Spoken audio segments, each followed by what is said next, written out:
Hello, Karmen. Hello, Rick. Thank you for doing this. You're very welcome. Thanks for having me. I know quite a bit about your history. Yeah. Karmen and I first crossed paths in 2000 in early stage tech startup, but that was boring. So what I'm really interested in is your experience in consumer products. Like, how did that begin? How did you start at the world famous potato salad and salsa company? Well, you laid me off for one. Well, yeah. I mean, there was that part. I know that in all reality, I did get laid off from ProSite Portfolio Management. And I took a role with Reese's Fine Foods in Beaverton.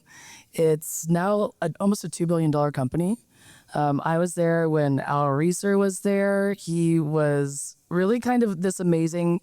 He was maybe my first experience with a founder. And I think as I'm reflecting back, it really informed a lot of like how I love to work with founders now.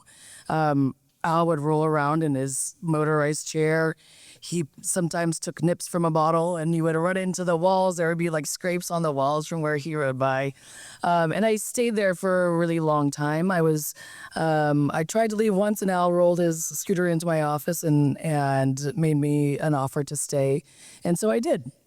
I stayed there for a couple of years longer, got my MBA, and there was one like moment where I was doing this whiteboard exercise that many of you have probably done, where you're trying to figure out how to get people to either eat more potato salad or how to get more people to eat potato salad. And it was at that moment that I was like, I think I need to make some changes.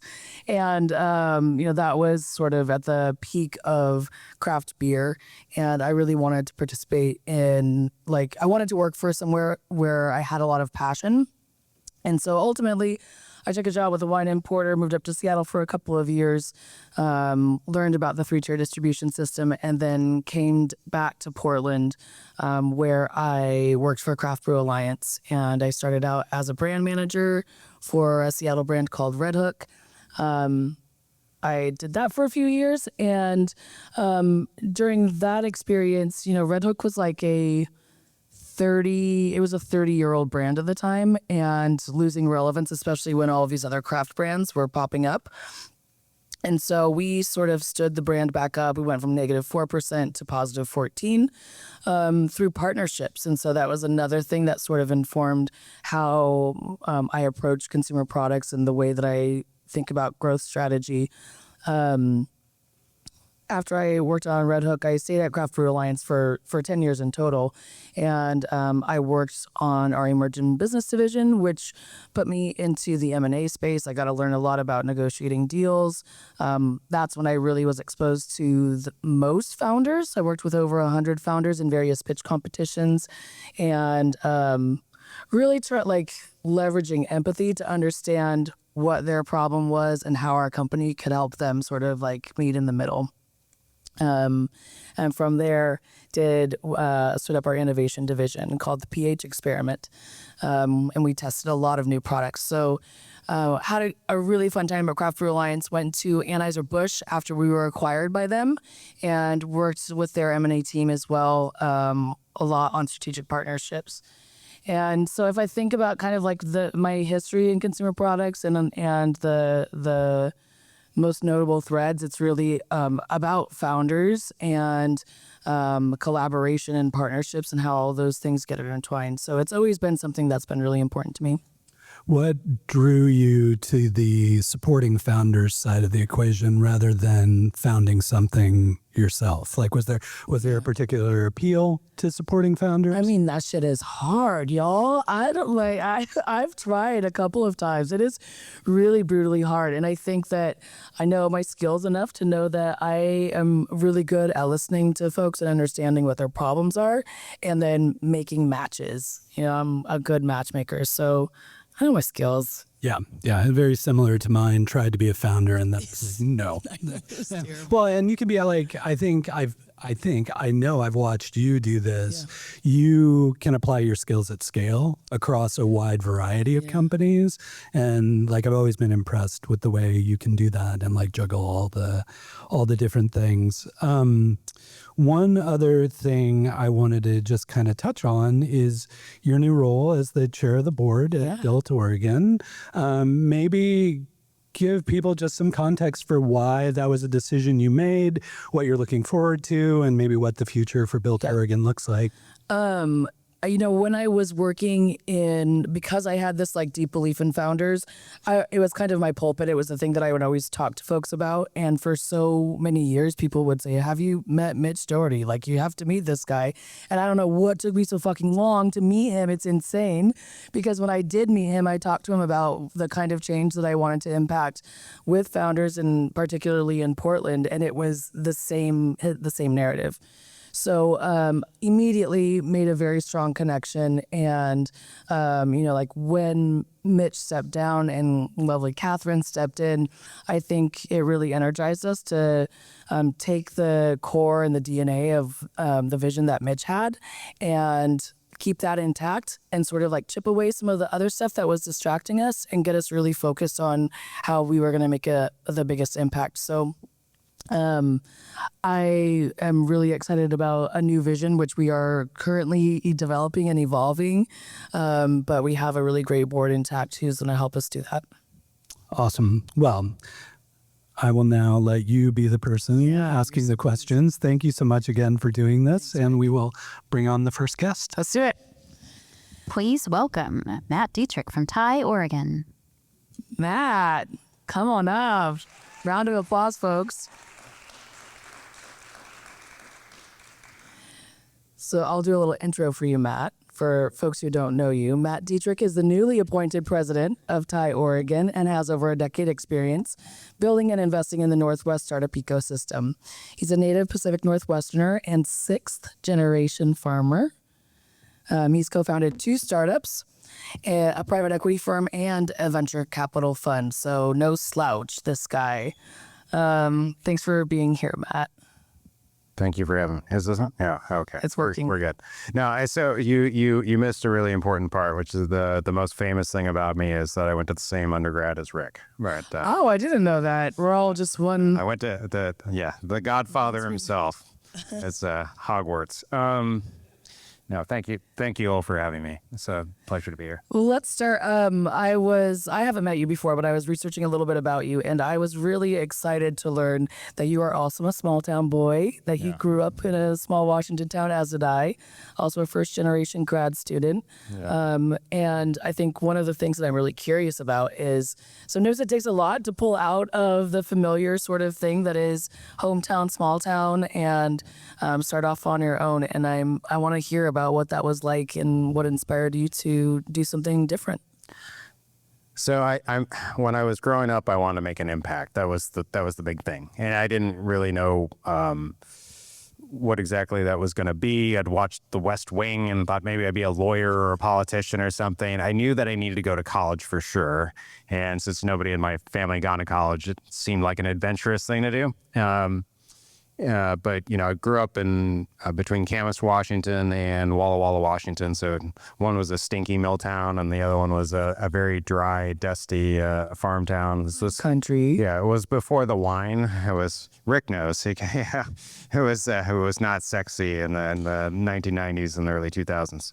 But I thought like going to college would be a good idea, and I had no plan. And I applied to Whitman because it was next to the family farm where my mother's family had been since the 1850s, and I was like, if you're smart enough to get into college, you should go to that one. And so I went there, and it was sort of serendipitous. I was doing pre-law. I was going to go work for the government or something, and I happened to be running the student body government at the time, and we had this big budget. It was like big for little people like me. It's $500,000 a year to invest in whatever projects you want to, either there or internationally. And I was helping farmers get windmills on their properties. And so senior year, I saw the fruits from the labor starting to come to market, so to speak. And for people like my 90-year-old grandmother, it tripled her income Wow. and allowed her to live in a really fancy retirement community. I was like, I don't think I want to be a lawyer. I think I kind of want to do something entrepreneurial. Like this is really fun. And so I had no business experience, and there was a guy on the board of our college that was a multi-billionaire, and he was like, hey, if you want to do something entrepreneurial or businessy and you have no business experience, then you should become a management consultant, and you get paid to learn how to work spreadsheets. And so that's what I did. I applied to a super fancy management consulting firm and wanted to see the world. So they got a job in London, and there's a long story after that. But Yeah, that part was really pretty. I mean, to make the leap from a small town and understanding that you wanted to be an entrepreneur, and then to move to London and work for Bain, which is no slouch also. It takes some risk. And is that something that is just in you, or was it a challenging thing for you to do? It was very challenging, but I've always been a super risk-loving person. I think like a lot of the folks in this room and the people that you're going to hear from after I get my ass out of here.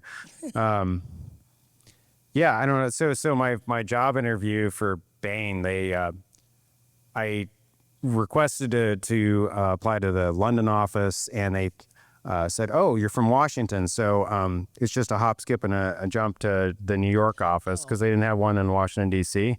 And so I was like, okay, I'll do it. And I took a red eye to go to New York City to sit in front of a TV to talk to people in London.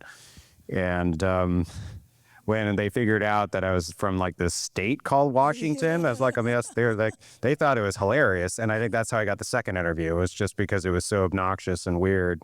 But taking a red eye over and hustling like that, That's crazy. to do the thing. And I spent that night. It was in December, and it was about 25 degrees outside and snowing. They wouldn't let me into the airport to check in because my flight was technically the next day. And so I spent 5 hours outside of JFK in the freezing cold, waiting for them to let me into the airport. And I think that kind of hustle and motivation is so core to us entrepreneurial people.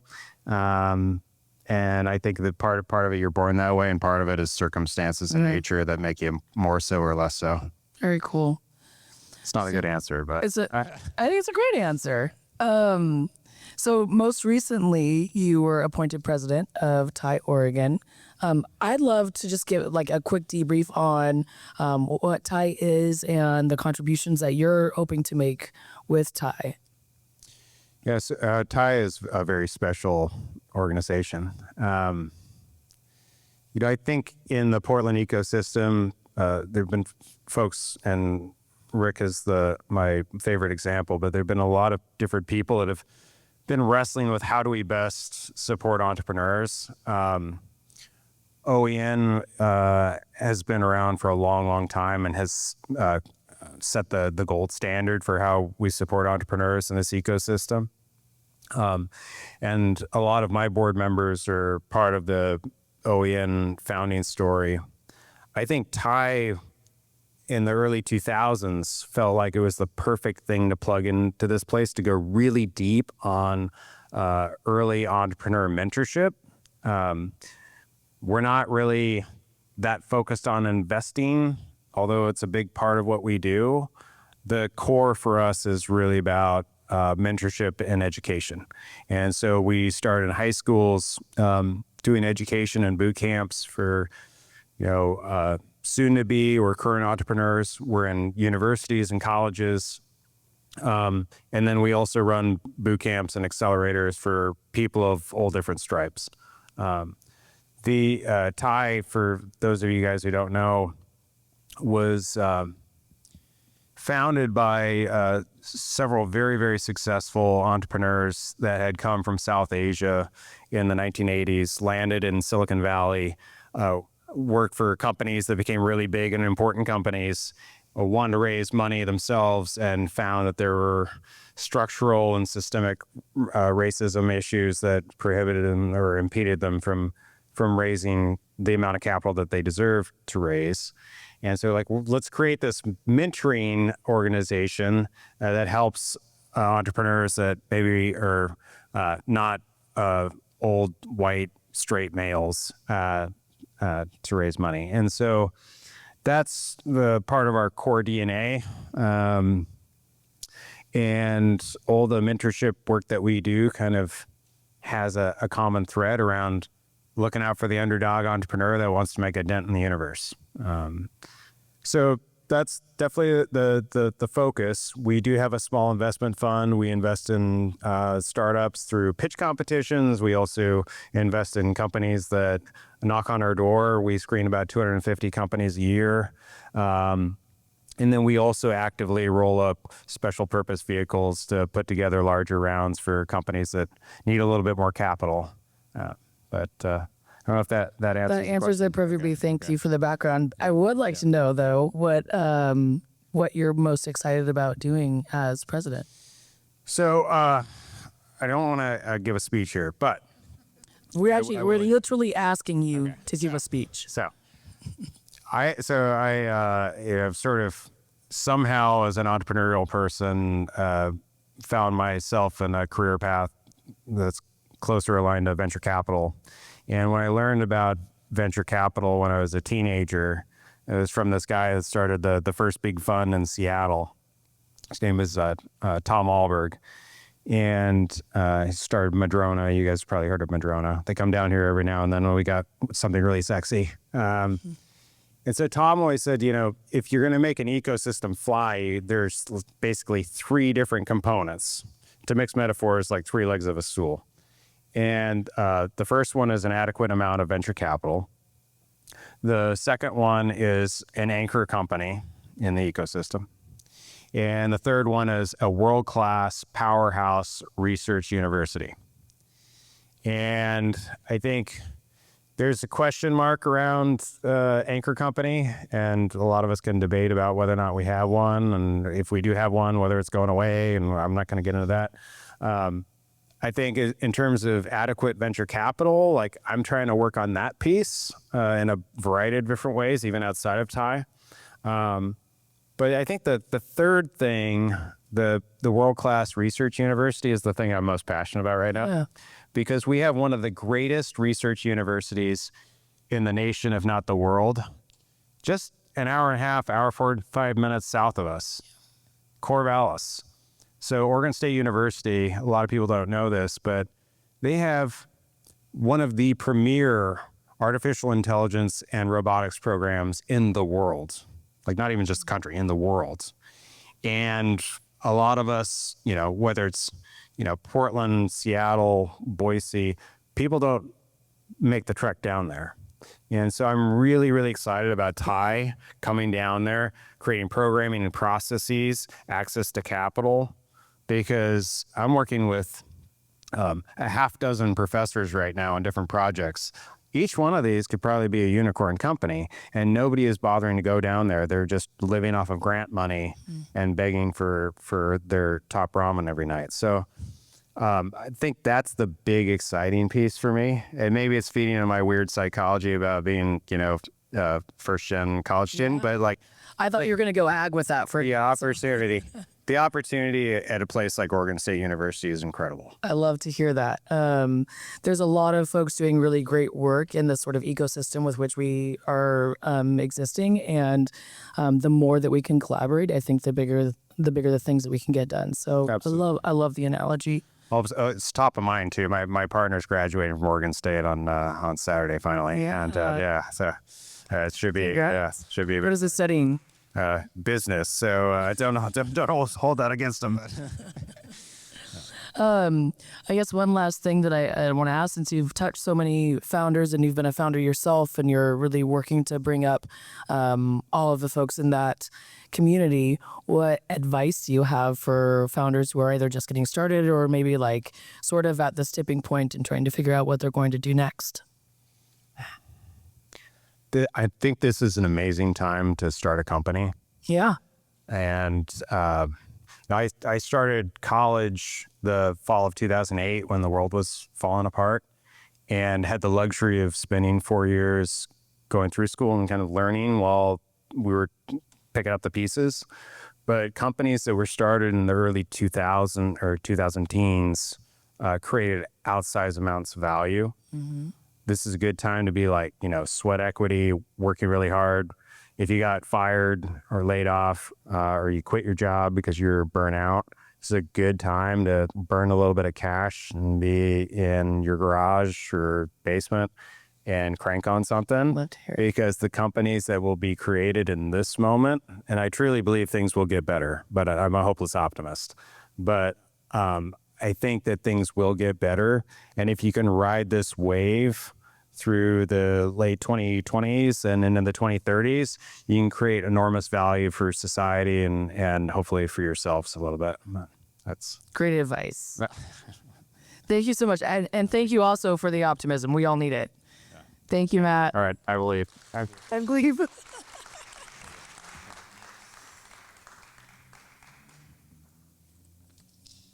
Please welcome Mike Mendiola. Fun fact, I know. Up to the stage. Mike is co-founder of Cultured Kindness, a small batch producer of ethically sourced vegan cashew cheeses. Founded in 2017, Cultured Kindness provides sustainable artisanal vegan cheese by addressing the huge demand for humane and environmentally friendly alternatives to dairy-based cheese. It's good to have you here. Thanks for having me. Yeah, thank you so much. We got to meet for just a moment last year when you and Justin were sort of on the cusp of the accelerator for Build. So I was so happy to see your name pop up again and hear more about what you're working on and how things have been going.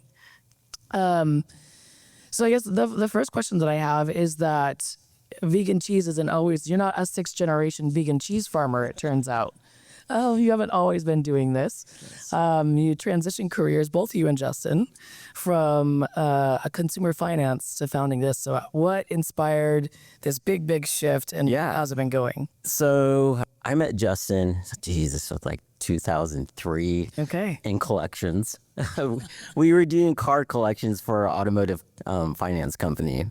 And I stayed with that company for about 15 years throughout different departments. Justin left the company, and then he got laid off from one of the companies he was at. Decided to give it a shot with selling vegan cheese at a farmer's market, and it took off. Eventually, I saw the business growing. I was kind of getting burned out with a corporate job. Yeah. And so I decided to go all in with the business.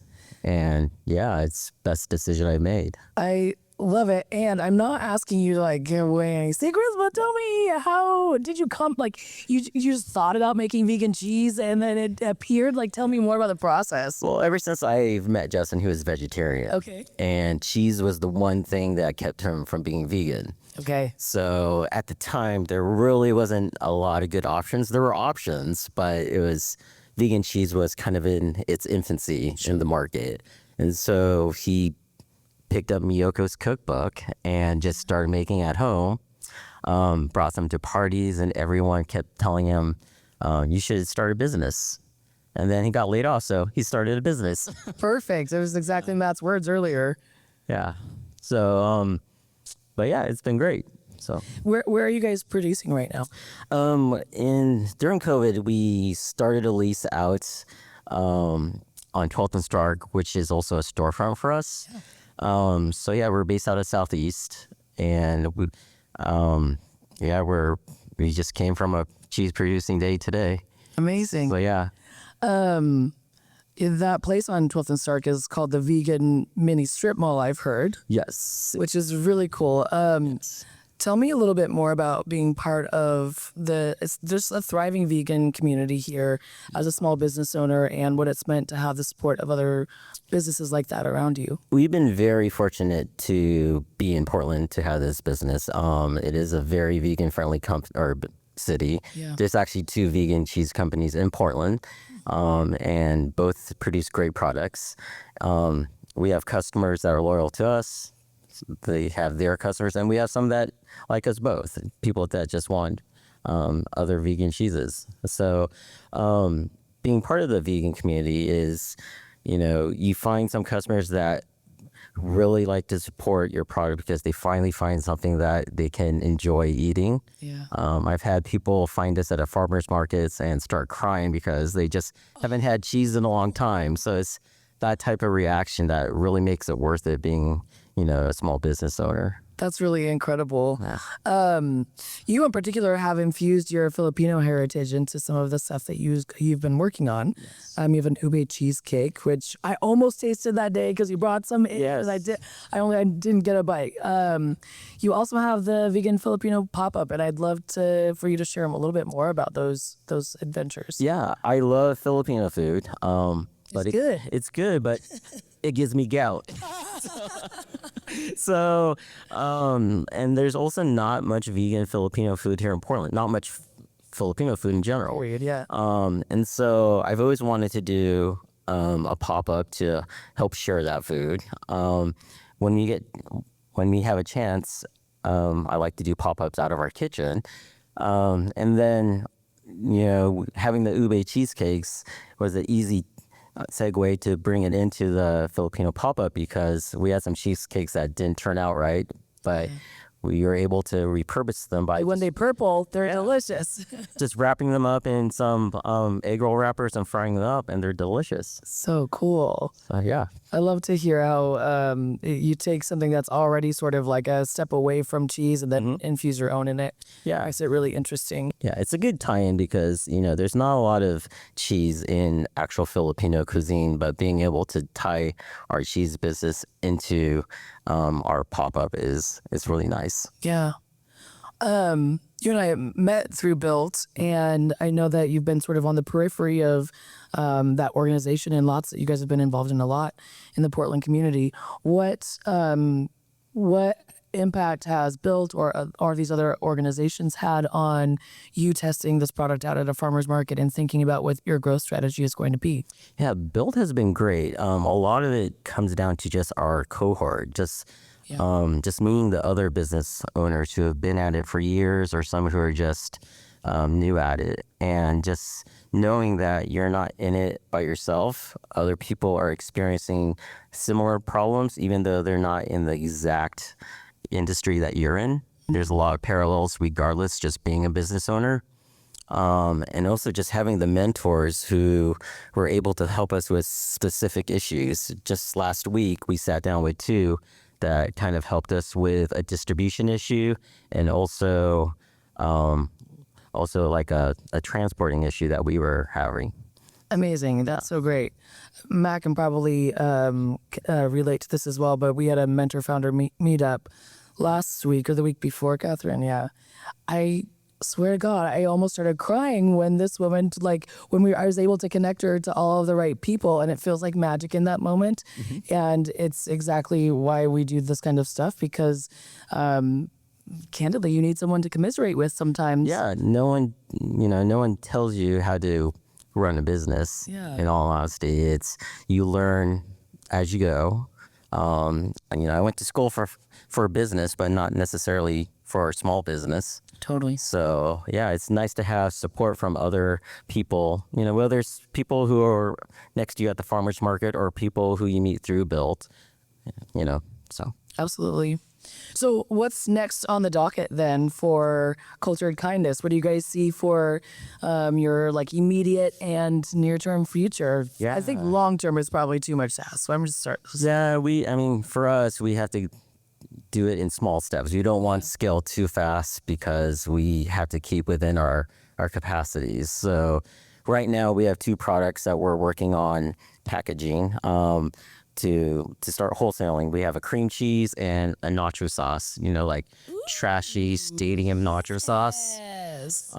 So we're hoping to get those wholesale soon, and with those, part of our longer strategy is to introduce that to the Canadian market, because we tried to go into Canada, but because of the pricing of our current product and the size of of it compared to other products out there. It just wasn't competitive for us. So we want to introduce this as kind of like to test the waters and get some exposure up there. So that's part of the longer strategy of getting these two products to market here. I'm getting some feedback. Yes. What's your favorite thing that you make? Oh, I would have to say we make this one cheese that we call the Nutty Dragon. Oh. It's not spicy. It's named after the red dragon, a Welsh cheese made with mustard and beer. And it's the one that we don't produce enough of because we tend to focus on a different cheese that also takes 3 weeks to produce because we have to age it for 3 weeks. Yeah. But it just combines everything about Justin's cheese making into one cheese, the fermentation, the aging, the flavors, and it's probably, one of our best cheeses that a lot of people don't know about it just because it's a snaker. Yeah. I love it. So if you see it, then you should get some. We will grab it, absolutely. Where can folks find you? Here in Portland, we do have our shop at 12th and Star. Yep. We partner with a lot of the co-ops, so People's Co-op, Alberta, and Market of Choice. They've been a great partner for us since the beginning. You love them.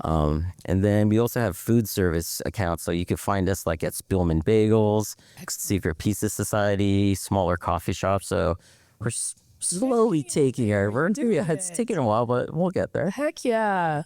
Well, thank you so much for joining us, Mike Mendiola. Yes, thank you. Thanks, Mike.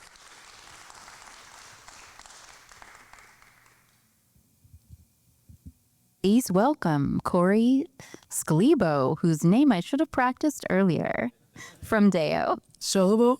It's Scholibo. I cheated It's because very hard, though. I listened to a podcast. It's the first question always. How do you pronounce my Scholibo? I say show like it should be SHOW. Yeah, I think so too. You could change that. I could, but It's too much. I'm already gay and gonna kill the family line. So luckily, there's two nephews that'll carry it on. Perfect.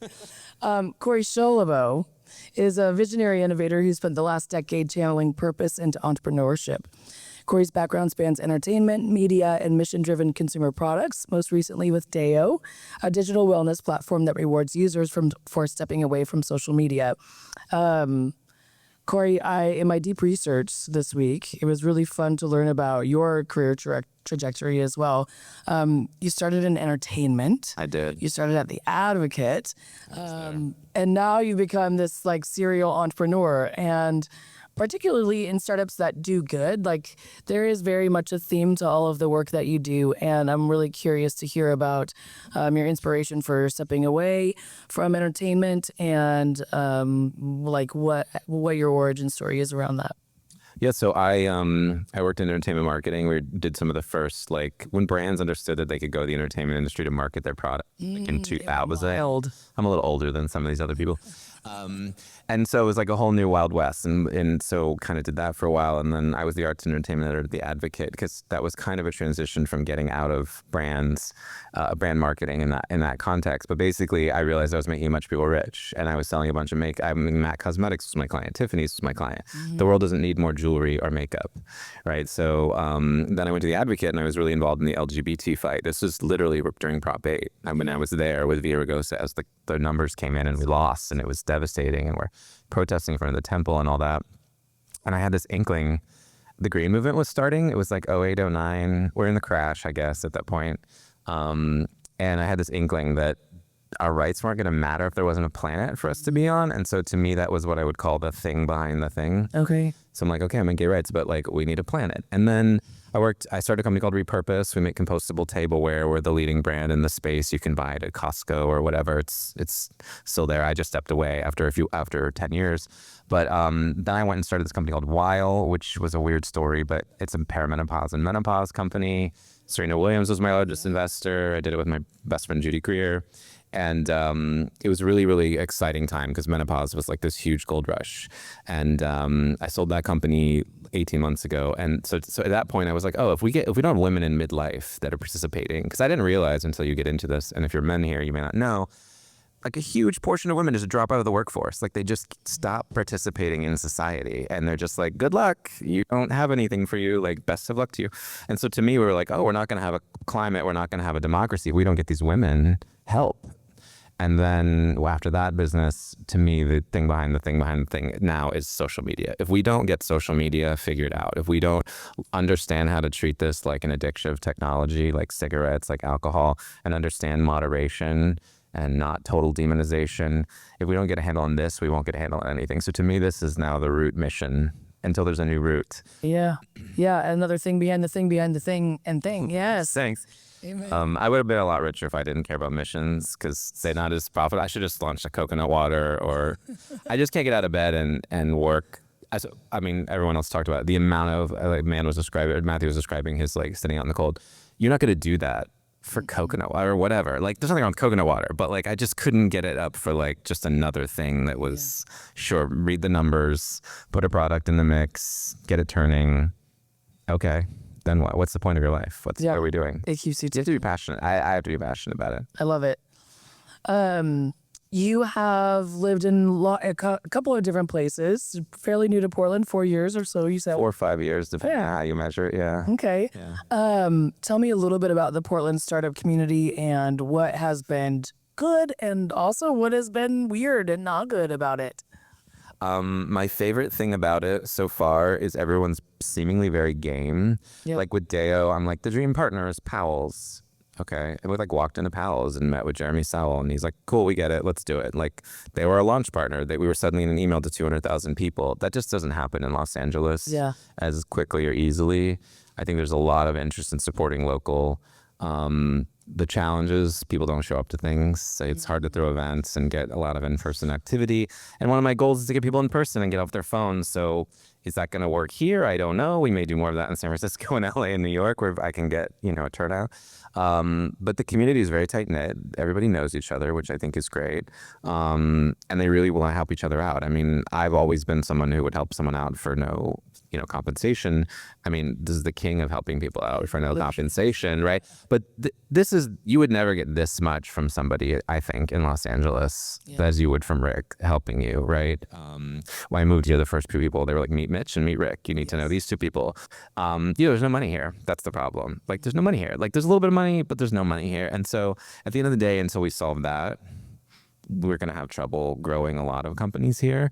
But I think there's ways to work with that. I think there's ways to raise tiny amounts of money here, and then maybe the city could help us raise money in other cities and help that pipeline grow. What I'm excited about is people like Matthew, people like Josh Carter, people are coming out like, I'm going to try to do something. I'm like, great, tell me where to show up. Like there's a new PDX, there's an LGBT PDX networking event. I don't know if you guys have been, I still haven't been able to make it. I've been out of town. There's one on the 26th. There was the news was at the last one. I'm like, I don't know where this is headed, but it's something. People are putting a stake in the sand and saying, we want to do something in this town. Yeah, there's something that is growing here, and I think that Portland has always been a fertile place for entrepreneurs, and we have the conviction and the passion for it. We need a little bit more of the structure and like the figuring it out how to get it done part. It's also the definition of a startup, right? Like having a store like the Chess Club opened, this great magazine shop downtown. That's a different business model than how much money I need or how much money some of these companies are going to need to go national or whatever. But those are like, they have you can do your whole trajectory on a store, like an ice cream shop or something here. Absolutely. This is the perfect time to start a business like that. Yeah. I really want to hear more about Dayo. I have curbed my social media intake. It is really, I hadn't actually heard digital wellness before, and it made a ton of sense to me. I have absolutely felt better since my therapist told me to get off LinkedIn. Yeah, so legitimately that's what happened. And I have like hidden Instagram and Facebook from my phone. I downloaded Dayo the other night, and it is really fucking cool. Like, it is really remarkable. And I think as a business platform, I was so thrilled to think about all of the different opportunities. I mean, like, the brand partnerships are so cool. The revenue model I'm so fascinated in. What do you do with it? Like, I just want to know about it. So please talk to us about Dayo, your inspiration, and what it does now, because I think it's a really, really cool idea. Yeah, so our thesis was, would you stop using social media if we paid you? That's the basic premise. The social media is using a reptilian response in your brain. It's a dopamine cortisol cycle. It gives you this, and you understand it.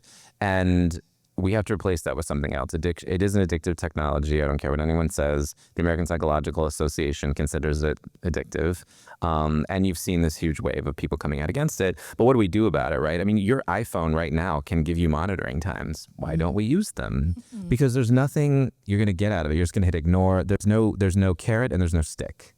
And so for us, we created a model where you get $5 a day if you can stay off social media no more than 30 minutes, because the American Psychological Association has set that as a net neutral to net positive amount of time on social media. You're supposed to see my dog. I'm supposed to see your kid. I don't know if you have a kid, but if you did, or a dog, or whatever your story is. And I'm like, I feel connected to you. That was the point of us following each other on Instagram, and get off. But we don't. We stay. Suicidality in young girls reached 25% 3 years ago. Like, it's insane, the numbers. Like, I could talk all day about it. So how do we get people to stop? If it's a dopamine response, then can we give them an alternate dopamine response? Money. So, okay, you get $5, and if after 30 minutes, I'm going to see it go $4.99, $4.98. Now I've got FOMO. I'm losing money. I'm watching it. And unlike most apps that have money or points, we didn't use points. We used money because we don't want to obfuscate the cost. That's what it's for. Like, so when you play a video game and you bid like 4 Glorgons for something, you don't realize you spent $50. We want you to know you're costing $50. So it tells you exactly how much money you're losing. It tells you exactly how much each app is costing you. It'll tell you how much money you're earning, and it'll tell you what your lifetime return of time back. Like, it'll say, like, you're getting 2 hours back this month. You literally will get 3 years of your life back at this rate. And then the carrot is, you get less social media, but you get this money to use in a marketplace. Right now, the model is you go to a marketplace and you'll get these massive discounts on goods and services. So a Rumple blanket, let's say, would be $100. We're going to sell it to you for $50, but you earned the $50 delta. And the brand wants to do that because you're such a fan of them that you set it as a goal and worked for 6 days to buy it. And they fulfill the customer and they get a new customer out of it. So it's a niche customer base, which in my opinion is the whole growth model, because D2C is collapsing from a meta standpoint, the advertising model. So it's all of those things. And then that's just a very premise. So then from there, we have brand partnerships. We have other revenue models, subscription-based models. We're going to do a peer-to-peer model where you can challenge each other. And this is our answer to kids, because everybody wants us to deal with kids, which I get. But I didn't want to make like a mommy monitoring app that you're like, here, download this. And if you talk to psychologists, you also have to mirror for your kids. You have to you can't be on your phone telling them not to be on their phone. But then if we get the whole family on board, then the mom could say, sign up, use less social media. At the end of that time, I'm going to buy the rest of that Rumble blanket for you. They're going to put the rest of the money in, and now the kid get allowance item, kind of like a green light vibe. So that's our next business model. And then there's data, and there's so many, to your point, so many ways to go. One of the problems we have is like, what do we want to do now? We have this much money. We're going to pre-seed round. What do we need to accomplish right now? And not do too much. We were talking about this earlier, but like, I don't want to be judged on ARR right now. We're just brand new. We've only done 5,000 users. I don't want to grow a little bit every month. We sort of stopped the beta. We're going to go raise money, and then we're going to go big. And you know what I mean? Like, you have to kind of think about these things. No, absolutely. I think I love what you did. Homework, everyone, download Dayo right now. It's a really cool app. Yeah, I have enjoyed it so much. So I guess I'm curious about the lessons that with Repurpose and with Wow, like what lessons have you learned that you're taking with you into Dayo, especially with, balancing a company that working on a company that is balancing profitability and social impact. Achieving both of those things sort of like in lockstep with one another. How do you go about it? I mean, you got to find the right partners, and I mean, like, investors as well, people who believe in what you're doing. And that's just, they sort of separate themselves. If they don't believe in the impact you're doing and they just want the return, then they're going to go invest in some extractive technology, right? This isn't an extractive thing. This is an additive. Everything is additive. You get something, you don't buy anything, you still use less social media. If you do buy something, the brand gets something, and I get a little something, and it's all just gravy for everybody. But that might grow at a different rate than, some AI startup or whatever. What are the challenges? What have I learned for it? I mean, get to know your business partners really well. Yeah. I mean, I don't even know how you could know what the right business partner. It's like being through multiple marriages, and now I'm on like my third marriage, and I'm like, oh, this is the right partner for me. Like, we complement each other. We don't get in each other's lane. Like, I don't know how else to find that. You just got to trial and error that. Some people say go to like a coach or a marriage counselor early. If you have business partners, I highly recommend that. Like just sit down and like if you were going to get married, you'd be like, this is how we're going to handle money, right? Yes, that makes total sense. Like you should do that with your business partner. That's something I learned. I do a lot more myself than I used to. Okay. I think I always thought, because I came from big companies and stuff, so it was like, we're going to need a drip email person, and we're going to need this person and that person, and we're going to hire. Like, I feel like AI has changed that, and B, this one at least is a lot easier for me to do myself because I don't have inventory and things like that. I'm really trying to streamline the amount of things that I don't have control over anymore, because I feel like that's where, I mean, you want to delegate, but where you can understand and see and have visibility to what's going on. My other tip, we were just talking about this, is I don't think virtual is going to work for a startup. I don't think virtual workforces work very well. Yeah. I think a startup is, we thought we knew what we were doing. We went home. We were excited. We went to sleep. You wake up in the middle of the night. You're like, wait, that's fucking wrong. Yeah. And you get up the next morning. You're like, we should rethink all of this, like right now. But when you're in a remote work situation, you're going to have a meeting in 6 days and you're going to rethink the workflow. Well, how did that? You don't pivot enough. You don't question enough. You're not challenging each other enough, and you're not bouncing ideas off each other enough. So get in person, in my opinion. I mean, it feels like it's all part of this like digital wellness thing too. Like to be among people is really helpful. I have to remind myself this all the time. Just a bunch of Slack messages in there. That's not a communication strategy. Absolutely not. It's a bunch of passing the buck to someone else. So cool. Well, this has been really fun. I'm so excited about Dayo and learning more about everything else that you've done. I really appreciate you taking time to chat with us today. Thank you for having me. Thank you for having me.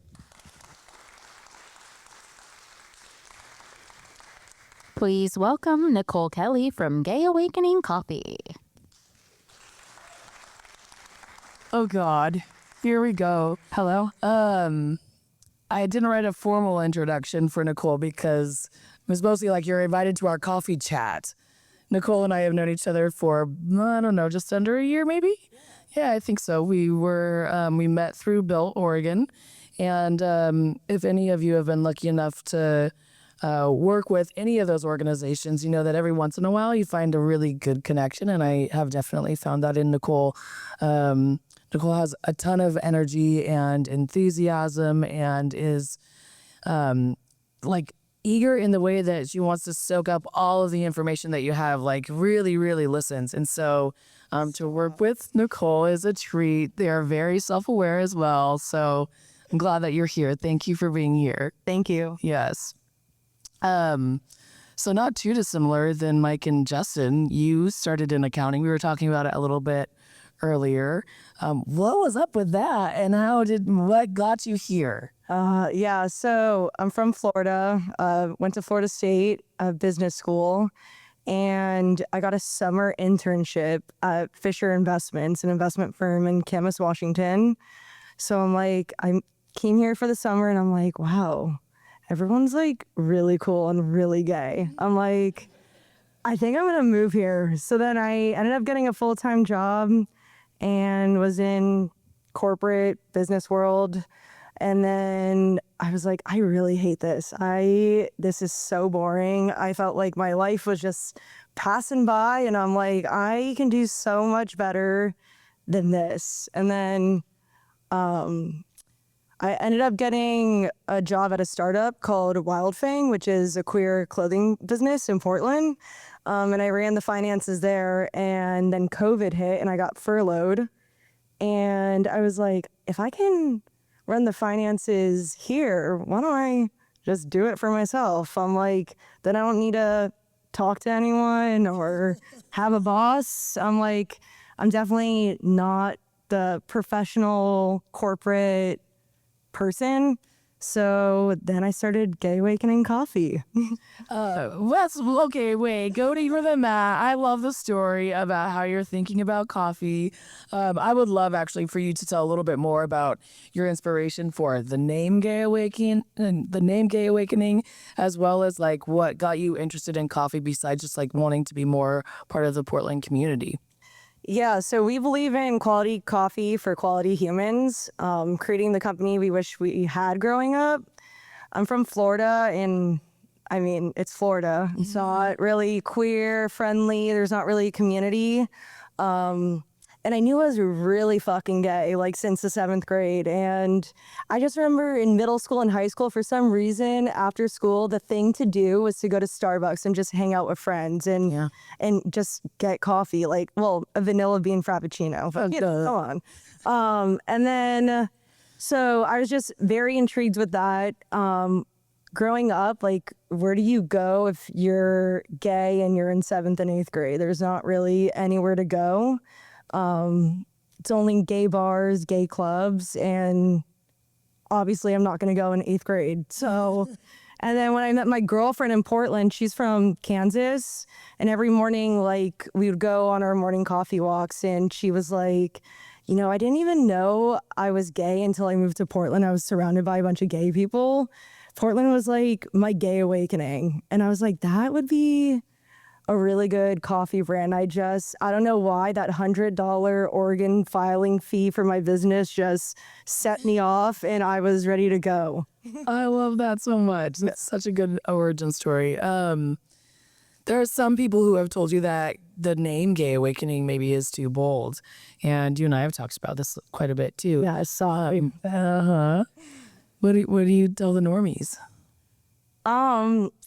Yeah, I hear all the time, like, it's too niche, it's too bold, like, and I'm just like, I don't think it's bold enough. I feel like Gay Awakening's for everyone. You can be a parent. You don't know what your kid might be interested in. Like, wouldn't it be nice to have Gay Awakening on your shelf and your child knows that they're in a safe space and they can come to you?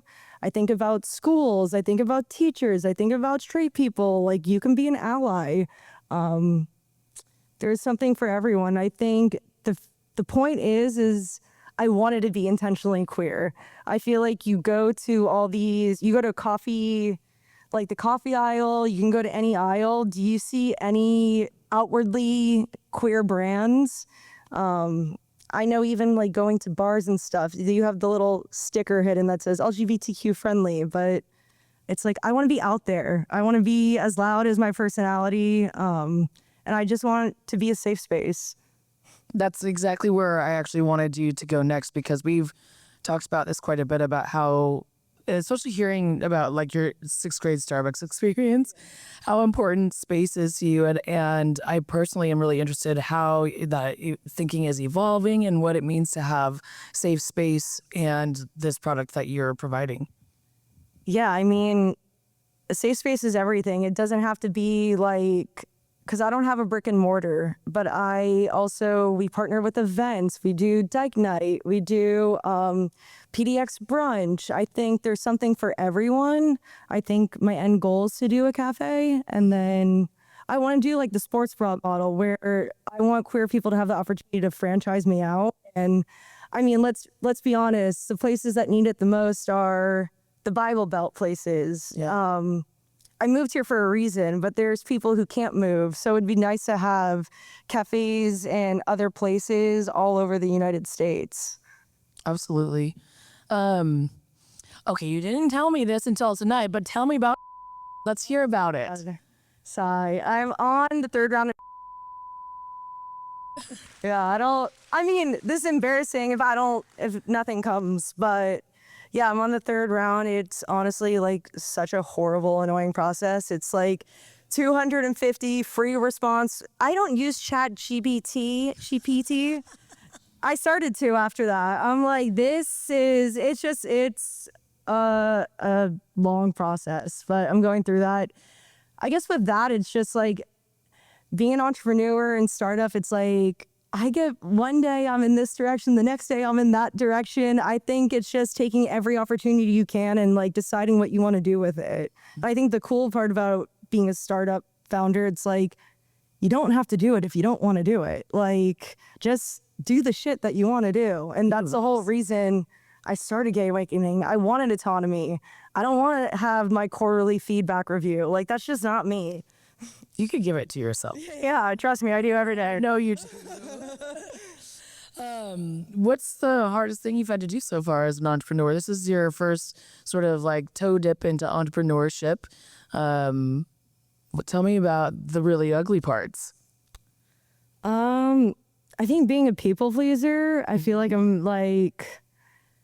I feel like our community is very sensitive, rightfully so. And I just feel like I get nervous. Even this makes me nervous. Like, I feel like I'm never saying the right thing or doing the right thing. I feel like being such an intentionally queer brand, it blurs the line of like being an advocate. So it's kind of hard just keeping that balance and staying true to yourself and making sure you're convicted and confident enough in your opinions. You're doing great, babe. You're doing great. Keep saying. Yes. So tell me a little bit more about, you've gotten placements on shelves now. You're in coffee shops. What are you thinking about what happens next, like in this next evolution for Gay Awakening, and what your like midterm game plan is? Yeah. Right now, so thanks to Built, we got a deal with New Seasons. So we're in New Seasons. We're working on collaborating with other brands, like, which is funny, full circle moment. We're in Cultured Kindness, and we do other collaborations with other local companies. So I'm working with that, and then we're working on doing a 4th SKU. It's gonna be called Seasons of Love. So that way we can have like a seasonal brand, like a seasonal coffee on rotation. It's hard because every packaging, it's like minimum order quantity, 4,000 bags. I'm like, girl, I don't have $8,000 for a light roast bag. So like trying to figure out how I can take packaging and make it interchangeable throughout the season. So like for Valentine's Day, for Pride, for Halloween, just making it where I can use my bag in different purposes and save money there. So that's what I'm working on. Okay, awesome.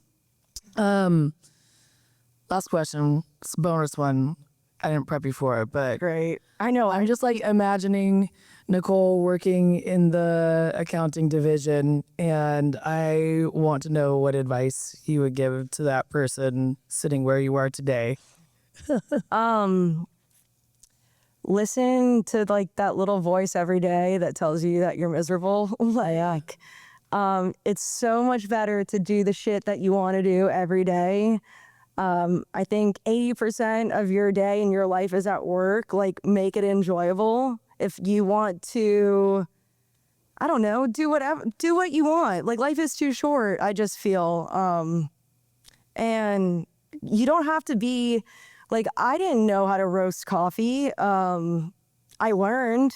You don't have to be an expert in every little facet of the company, but you do have to have like the passion and curiosity to like keep going. And honestly, I got built confidence over time because I'm like, I can do hard shit. Like, being a founder is really hard. It's like mentally and physically hard. Yeah. And I think once you go over like a couple hurdles, you're like, I got this. I can keep going. You got it. Yes. Thank you so much, Nicole. You did work. Okay. Thank you, Karmen. Everyone, can you please give a warm round of applause to Karmen and our speakers? They were amazing, weren't they?